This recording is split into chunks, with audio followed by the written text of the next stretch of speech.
A gentleman named Jolie Richards Sr. contacted police on October 20th, 2010, after a period of time had gone by that he hadn't heard from his son. They lived in Saline County at the time, and Jolie Richards Sr. realized that his son, who usually always made contact with him, even if he wasn't there physically, hadn't contacted him in several days. He told police that his son had been missing since October 9th when he failed to show up for work at a body shop. According to Jolie Richards Sr., he saw Jolie Richards Jr. between 11 p.m. and midnight on the night of October the 8th. In trying to locate Jolie Richards Jr., police contacted his girlfriend at the time, Marissa Wright.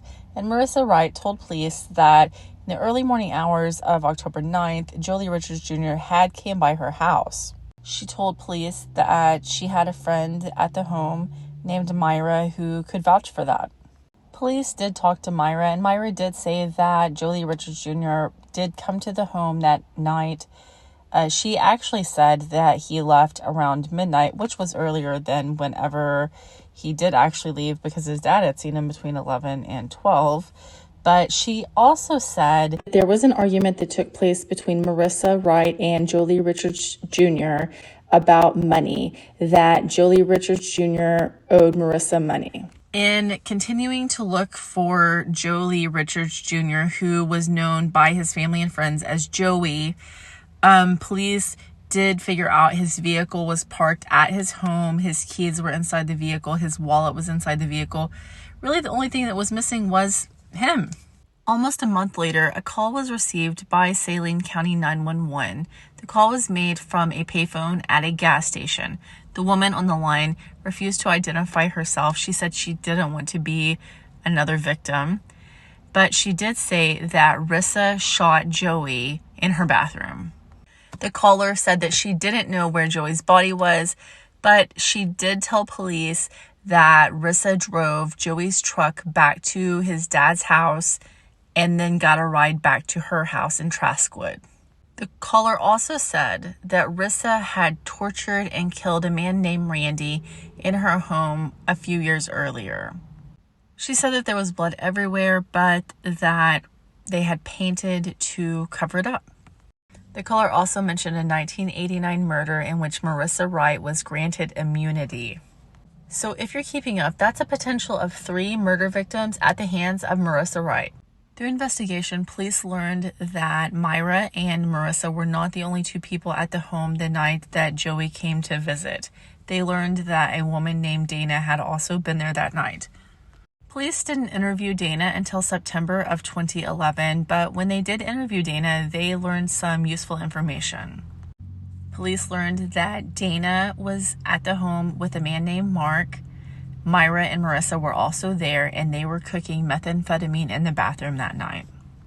According to Dana, she heard a loud noise at the door. Joey came in, and he basically attacked Mark, who was, like I said, in the bathroom cooking methamphetamine. There is a snapped episode about this crime, and in the snap episode, there are several people that say that Joey had decided that he wanted to marry Marissa, and he had been involved in drugs up to that point, but he wanted himself and Marissa to be clean. He wanted them to have a good start at life together. So he was outraged when he found out that they were cooking methamphetamine in the bathroom at the home. It was possible that he could have felt like Mark was contributing to Marissa's drug habit, and that outraged him, so he attacked him.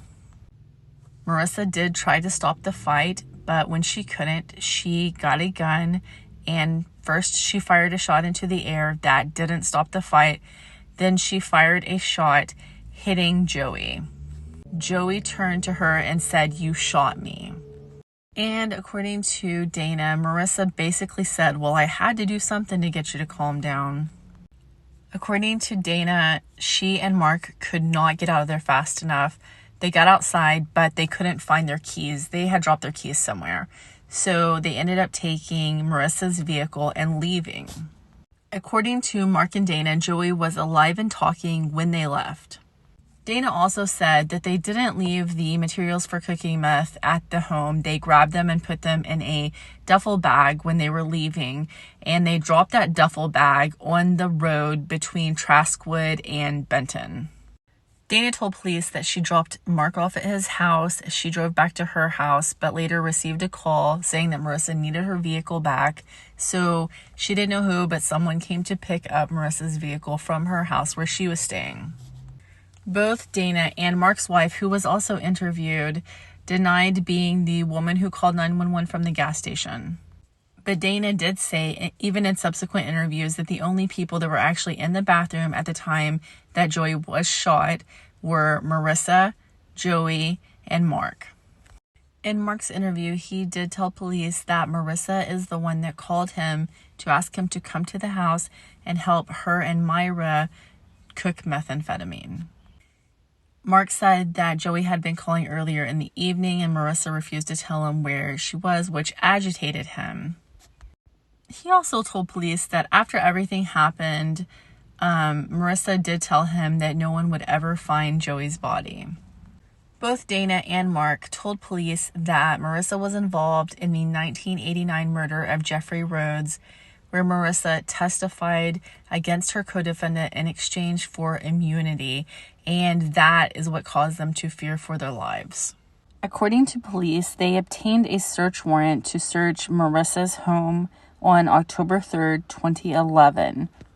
On October 4th, police were contacted by Marissa's dad's pastor. Marissa's dad was in failing health and had been living in the home with Marissa, but at the time, on October 4th, he was in the hospital because of his health condition. The pastor was able to tell the location of Joe Richards Jr.'s body in Marissa's yard.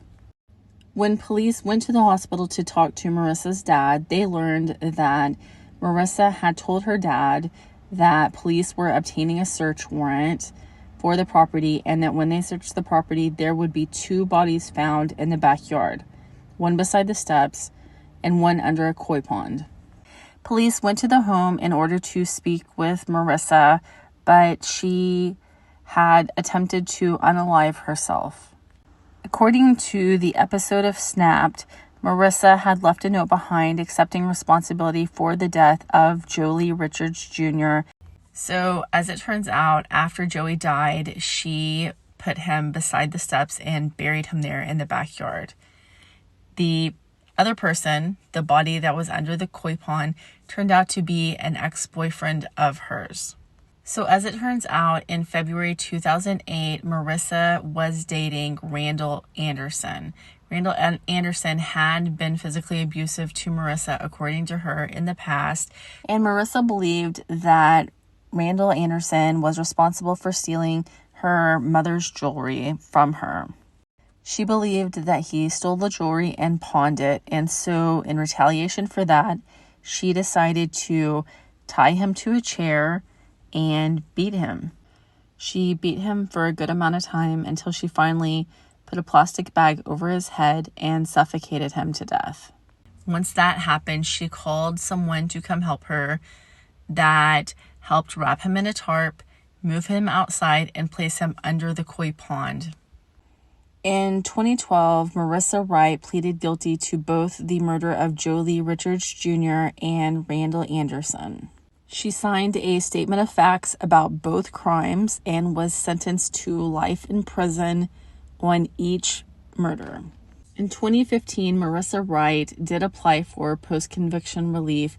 She said that she was coerced into a false confession. On that point, I would just guess that people don't just bury bodies in other people's backyards, but maybe that's just me. She also said that she was suffering from mental illness while she was in the county jail. For now, Marissa Wright is in the Arkansas Department of Corrections on a life sentence, and hopefully that doesn't change because 3 murders don't just happen. I do want to add this part about Marissa Wright. Marissa Wright was involved in the 1989 murder of Jeffrey Allen Rhodes. When I googled Jeffrey Allen Rhodes in an attempt to find out who was convicted of his murder, the person that Marissa Wright testified against, an Arkansas Times article came up that said that Maura Leverett mentions Marissa Wright in her book about the Boys on the Track murders. It does say that Marissa Wright and another person were paid in cocaine to murder Jeffrey Allen Rhodes, who had been subpoenaed by the grand jury to testify in the deaths of Kevin Ives and Don Henry. Do with that information what you will. I just wanted to add it because I think that it is an interesting tie-in to that crime.